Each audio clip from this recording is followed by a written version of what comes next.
Bismillahirrahmanirrahim. Assalamualaikum warahmatullahi wabarakatuh. Innal hamdalillah nahmaduhu wa nasta'inuhu wa nastaghfiruhu wa na'udzu billahi min syururi anfusina wa min sayyiati a'malina. May yahdihillahu fala mudhillalah wa man yudlilhu fala hadiyalah. Allahumma shalli wa sallim ala nabiyyina Muhammad wa ala ali Muhammad kama shallaita ala Ibrahim wa ala ali Ibrahim innaka Hamidum Majid. Wa barik ala nabiyyina Muhammad wa ala ali Muhammad kama barakta ala Ibrahim wa ala ali Ibrahim innaka Hamidum Majid. Ibu-ibu, insya Allah dirahmati Allah Subhanahu wa taala. Alhamdulillah pada pagi hari menjelang siang ini kita diberikan kesempatan oleh Allah Subhanahu wa taala untuk bisa saling bersilaturahim, bisa dalam menasihati dalam kebaikan dan kesabaran, dan yang paling terpenting adalah wazakir fa inna dzikra tanfa'ul mu'minin. Dan firman Allah Subhanahu wa taala mengatakan, dan berilah peringatan karena peringatan itu sangat bermanfaat bagi orang-orang yang beriman. Di sini saya dalam rangka menjalankan sunnah Rasulullah SAW, yaitu memberikan peringatan atau nasihat sesama kaum mukminin agar kita lebih dekat kepada Allah Subhanahu wa taala, agar kita bisa menggapai ridha Allah Subhanahu wa taala. Baik, ibu-ibu yang insya Allah dirahmati Allah Subhanahu wa taala, pada pagi hari ini kita akan membahas yaitu tentang masalah parenting. Nah, parenting itu apa sih sebenarnya? Jadi bisa kita lihat pada pagi hari ini kita akan membahas kiat mendampingi anak belajar di rumah. Nah, bagaimana kiat mendampingi anak belajar di rumah? Adam bisa dimulai slide pertamanya, silakan. Baik, Ustaz. Ya. Nah, pada pagi hari ini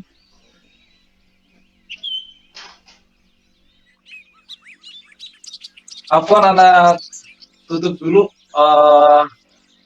visualnya. Kita lihat ke slide parenting. Terkadang para orang tua suka bingung, mau ajarin apa lagi, mau beliin mainan apa lagi, mau beliin buku apa lagi dalam mendidik anak-anak kita. Nah, memang kebetulan saya sendiri di sini anak baru berusia 4 tahun, mungkin ibu-ibu kalau secara pengalaman lebih berpengalaman dari saya. Di sini kita sama-sama belajar bagaimana mendidik anak yang baik sesuai dengan tuntunan Rasulullah SAW. Jadi apalagi nih yang perlu kita berikan agar anak kita bisa tumbuh semakin menjadi lebih baik. Jadi apa sih itu parenting itu tuh? Next slide. Nah, tujuan parenting sebenarnya adalah menyiapkan anak agar siap berpisah dari orang tua. Nah, ini adalah tujuan parenting. Tujuan parenting adalah benar-benar menyiapkan anak kita itu nanti ketika memang sudah waktunya berpisah dengan kita dan kita tidak tahu kapan kita kembali kepada Allah Subhanahu wa taala, karena kita juga tidak tahu kapan kita janjian kepada malaikat maut. Jadi kita mempersiapkan anak-anak kita ini agar siap berpisah dengan orang tua atau dengan kita. Jadi kita berusaha mendidik anak-anak kita ini menjadi anak yang mandiri. Itu adalah tujuan parenting yang saya lihat definisinya mengarah kepada semua tujuan parenting membuat anak bisa mandiri saat berpisah dengan orang tua kita. Karena kalau secara logika kalau kita perhatikan bermuhasabah diri, kita pikir umur kita semakin tua, sedangkan umur anak kita juga semakin bertambah, tenaganya semakin besar anak kita. Dan kita semakin tua, tenaga kita semakin lemah. Diharapkan ketika tenaga kita lemah, anak kita ini sudah benar-benar mandiri dalam hal apapun. Jadi ini merupakan tujuan parenting yang memang mempersiapkan anak-anak kita untuk berpisah dengan orang tuanya, dengan yang benar-benar bisa hidup dalam keadaan berdikari ataupun mandiri. Slide selanjutnya. Berikut kiat-kiatnya. Coba di slide selanjutnya, Adam.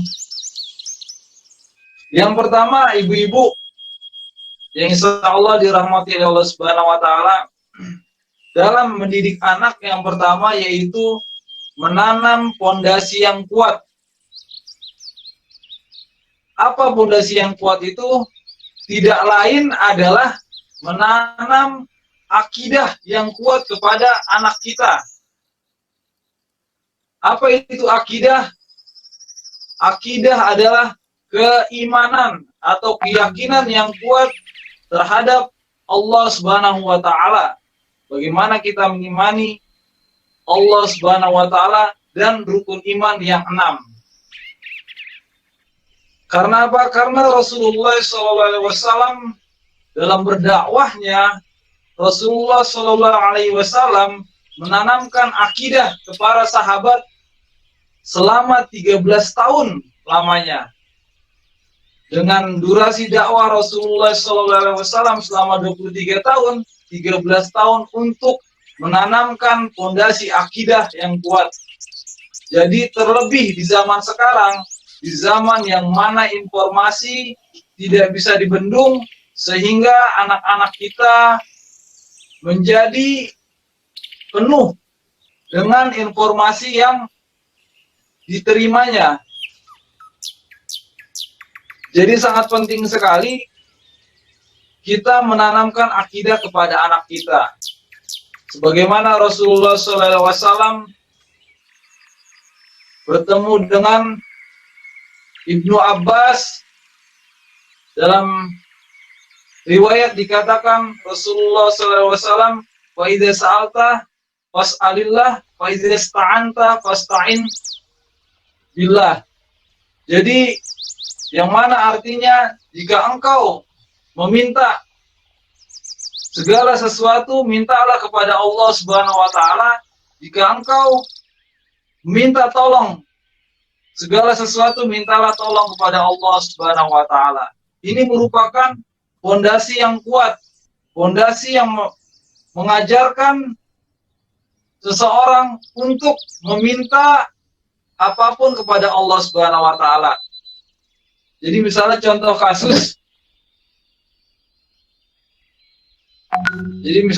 kasus, misalnya anak kita tinggalkan, kita pergi ke luar daerah. Nah, pasti yang kita sampaikan kepada anak kita, nah nanti kalau butuh apa-apa, telepon om ya. Kalau butuh apa-apa, telepon tante ya. Kalau butuh apa-apa, telepon kakek ya, nenek ya. Ini memang tidak salah.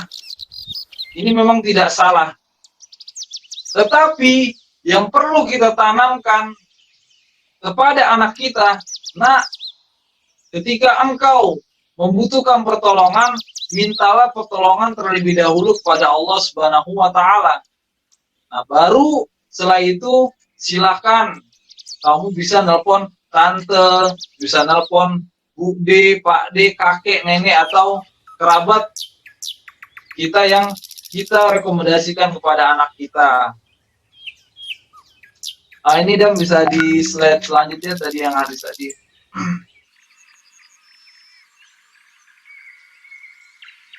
Dalam Al-Furqan ayat 58, Allah Subhanahu wa Ta'ala mengatakan, "Wa tawakkal 'alal hayyil ladzi la yamutu wasabbih bihamdi wa kafa bi dzunubi ibadihi khabira." Jadi yang artinya, dan bertawakallah kepada Allah yang hidup kekal, yang tidak mati. Nah, Jadi sudah jelas kita mengajarkan anak kita untuk bertawakal hanya kepada Allah Subhanahu wa taala. Meminta tolong hanya kepada Allah Subhanahu wa taala. Dalam ayat ini dikatakan wa tawakkal 'alal hayyi, dan bertawakallah engkau kepada Allah yang Maha Hidup. Karena apa? Karena nanti tantenya juga akan meninggal, kakeknya juga akan meninggal, pamannya akan meninggal. Tapi kalau kita ajarkan untuk bersandar kepada Allah yang Maha Hidup dan tidak mati, maka Allah akan menjaganya. Karena nama lain Allah Subhanahu wa taala Al-Hafiz, yang memang menjaga. Jadi sebaik-baik penjaga anak kita adalah Allah Subhanahu wa taala.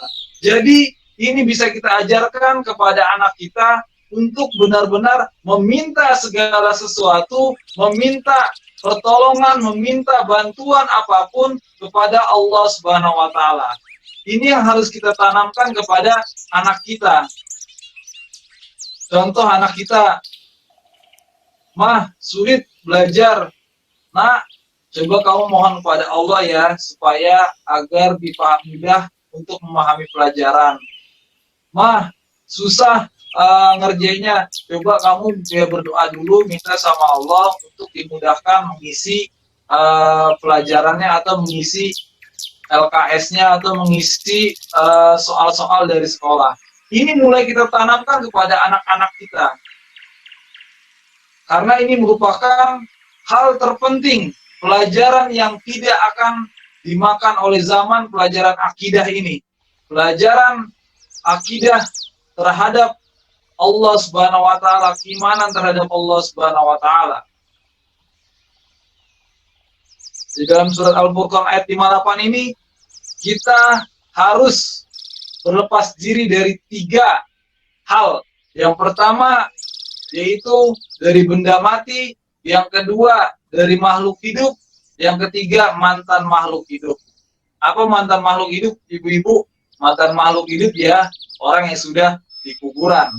Dalam tafsir surat Al-Furqan ayat 58 ini, jadi kita harus menyerahkan segala urusan kepada Allah yang Maha Hidup, Maha Kekal, yang tidak mati selamanya. Jadi di sini mulai kita ajarkan anak kita meminta apapun harus kepada Allah Subhanahu wa taala. Contoh, anak kita minta mah, Pak, beliin sepeda nanti ya kalau papa gajian. Nah, itu merupakan hal yang dari kacamata agama merupakan hal yang kurang tepat. Karena apa? Karena tidak ada bisa yang menjamin kalau misalnya bapak gajian, apakah dia nanti akan dibelikan sepeda. Apakah benar bapaknya nanti akan sampai umur sampai pada itu? Apakah bapaknya cukup akhirnya untuk memberikan sepeda? Tetapi diajarkan kepada anak kita, nak, kalau misalnya pengen sepeda, kau berdoa ya, agar kamu diberikan sepeda. Semoga Allah memberikan rezeki bapak untuk memberikan sepeda kamu. Ini merupakan penanaman fondasi yang kuat terhadap anak kita. Dan perlu kita sadari, ibu-ibu yang insya Allah dirahmati oleh Allah Subhanahu wa taala, dampak corona ini mengembalikan kita atau memberikan kita kesadaran bahwa menjadikan ibu atau menjadikan orang tua sebagai madrasah pertamanya bagi anak kita. Sebagaimana para ulama mengatakan, al-ummu madrasatul ula. Ibu merupakan sekolah pertama bagi anak kita. Jadi jangan heran kalau misalnya anak-anak kita main handphone, kita introspeksi diri. Apakah benar kita tidak kecanduan juga main handphone? Karena sebagaimana yang kita tahu, sebagaimana yang kita memang pernah dengar, kata yang mana pohon tidak jatuh, buah tidak jatuh jauh dari pohonnya. Jadi anak kita itu memang, kalau misalnya kita lihat anak kita ada hal yang kurang baik, yang pertama diintrospeksi diri adalah kita terlebih dahulu. Kita tidak usah membahas masalah yang di luar dari keluarga kita dulu. Jadi nggak usah lihat apakah gara-gara bermain dengan si ini, si itu. Tapi yang kita lihat terlebih dahulu adalah introspeksi kita terlebih dahulu. Bagaimana anak kita tidak main handphone? Ketika misalnya anak kita bangun tidur, yang dilihat ibunya sedang memain handphone. Bagaimana tidak anak kita menonton TV, kalau dilihat anaknya, ibunya sedang nonton sinetron.